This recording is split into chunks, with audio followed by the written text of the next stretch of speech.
কথাগুলো মন দিয়া শুনবেন।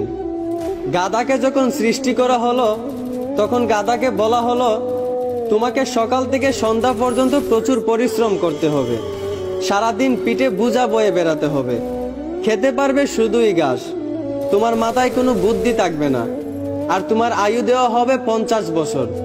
এইটা শুনে গাধা বলল, হে প্রভু, আমাকে 50 বছর না দিয়ে 20 বছর আয়ু দিন, আমি এত বছর বাঁচতে চাই না।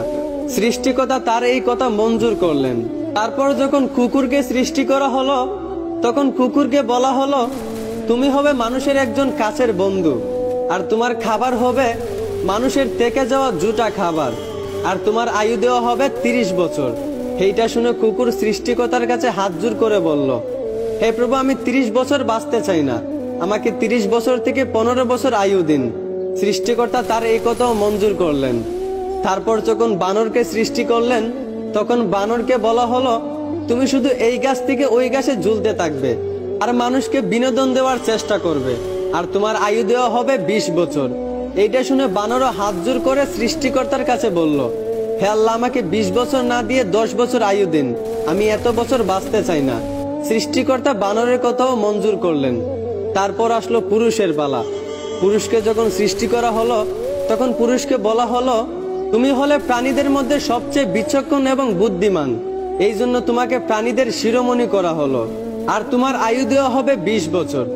এইটা শুনে পুরুষ সৃষ্টিকর্তার কাছে হাত জোড় করে বলতে লাগলো, হে প্রভু, 20 বছর আয়ু একদম কম হয়ে যায়, আমি আরো বেশি দিন বাঁচতে চাই, আপনি বরংস গাধায় যে 30 বছর আয়ুটা ফিরিয়ে দিয়েছিল ওই আয়ুটা আমাকে দিয়ে দিন, আর কুকুর 30 বছরের মধ্যে যেই 15 বছর আয়ুটা ফিরিয়ে দিয়েছিল ওই আয়ুটাও আমাকে দিয়ে দিন, এবং বানর 20 বছর থেকে যেই 10 বছর আয়ুটা ফিরিয়ে দিয়েছিল ওই আয়ুটাও আমাকে দিয়ে দিন।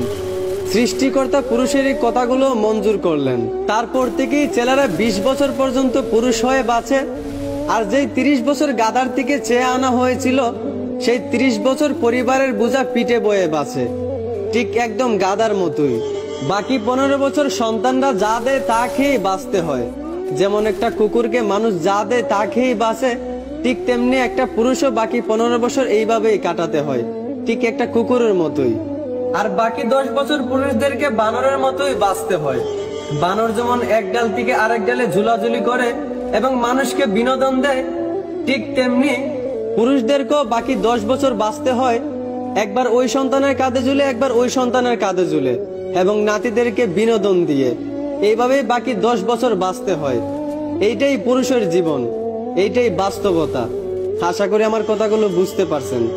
ধন্যবাদ।